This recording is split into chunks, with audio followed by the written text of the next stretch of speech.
before we get to this lawsuit with her daughter's ex-husband and all of this madness, I do want to address Kristen Pfaff.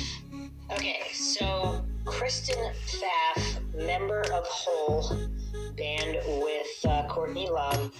This is something that's not really talked about a lot. I don't know why, but again, we're going to be examining the coincidence stack here because it just keeps going up.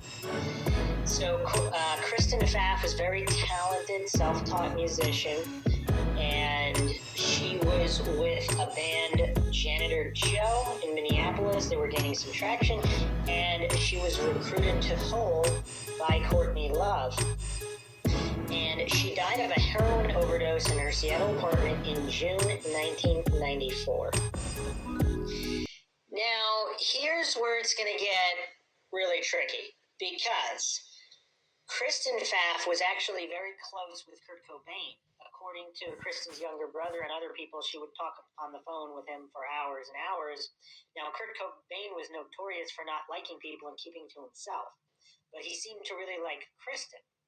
Now, Courtney Love, of course, very interesting personality type. Is she the type of egomaniacal narcissist that needs to control everyone at all times? A lot of people who know her and have spoken out have said yes. Kristen Pfaff said this of Courtney Love when they were recording in Atlanta, that she's just the most egomaniacal person she's ever known. And so she wants to leave Hole, go back to Minneapolis. Kurt Cobain is leaving Nirvana, leaving Seattle. What did they talked about a lot of things. Kurt gave her some book as a gift that Courtney Love actually flipped out on. So Courtney Love, of course, does not like right. Kristen Pfaff. Now, the thing that's really crazy is that Courtney Love is the one who gets, allegedly, Kristen Pfaff addicted to heroin. She gives her heroin for free. She gives her a purse with needles, and so she's her drug connection. She makes Pfaff think that everybody in Seattle does drugs, and that's just the way it's going to be.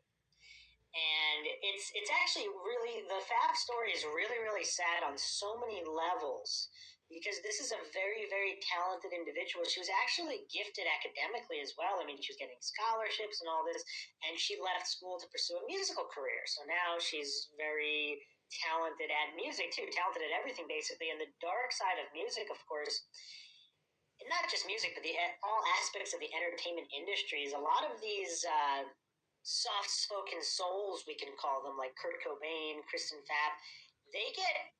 Let me interject, and don't think it didn't irritate Courtney that Kristen Pfaff had a supportive family that loved her.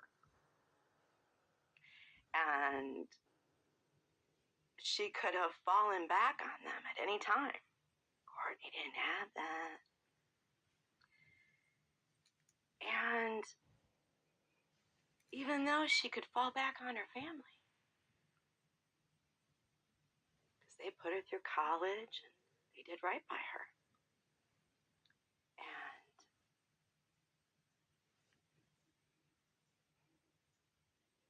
she was so talented that she was leaving Courtney. That was not going to make Courtney look good. Kurt was leaving Courtney. Kirsten was leaving Courtney. You get it? Get it? Get it? Get it? Get it?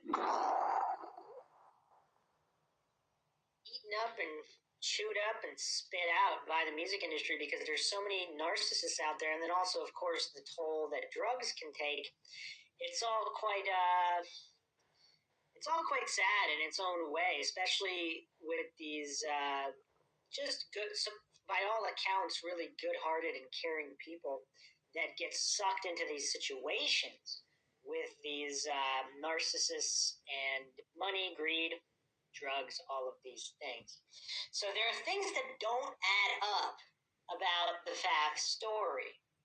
So she's actually, she's from Minneapolis, and she formed the band Janitor Joe. So Janitor Joe was doing pretty well. They were getting a lot of attention, and they were in Oregon, California. Now, you can't believe that she had her moving truck all packed and ready to go, and dude slept in the truck. I mean, how convenient. He slept in the truck, so he don't know what went on up there. And when they checked on her, well, they could hear snoring in the bathtub. But that was normal because her dad said she fell asleep in the bathtub. I will not swear. I will not swear. I will not swear. Come on now, people. And the handy-dandy little heroin kid is right there again? I want to know, where was the book? Well, not the book, the novel Perfume. That was, I think, Kurt speaks about being passive-aggressive.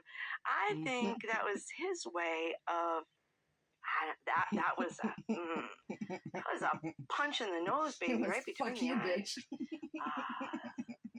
Yeah, we all know what that was.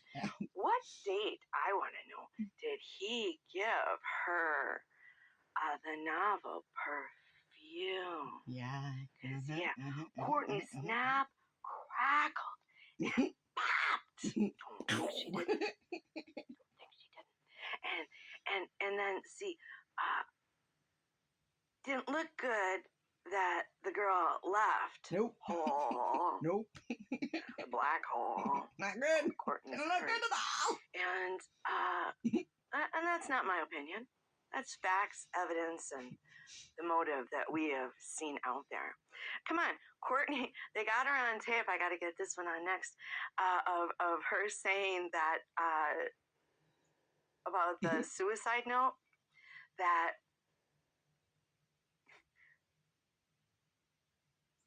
she got it from IHOP because that's all she had, because she was at IHOP. What? And for this girl's murder, this is Kristen's murder, she said she had to pull away the boyfriend.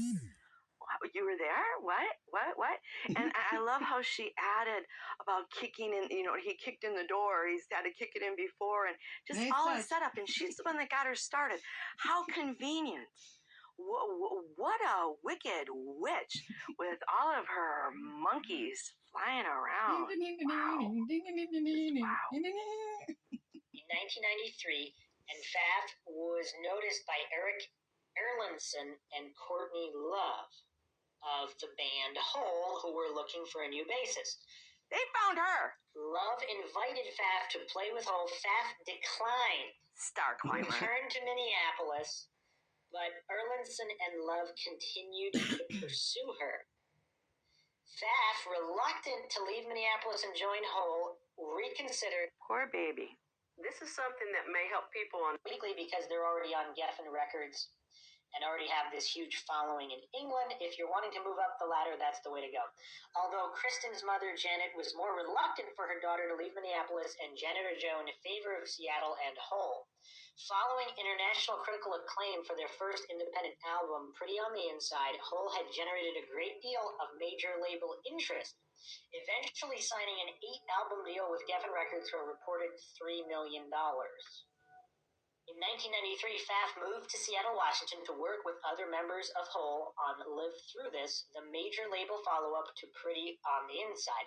The band's new lineup, Love, Erlandson, Pfaff, and Patty Schimmel on drums, entered the studio in early 93 to begin rehearsals. That's when we took off, Eric Erlandson said of Pfaff joining. All of a sudden, we became a real band. Now, coming to Seattle, of course, she's a young woman. It's a new city, crazy city, new job. So she actually entered a relationship with Eric Erlandson, who was later her dealer.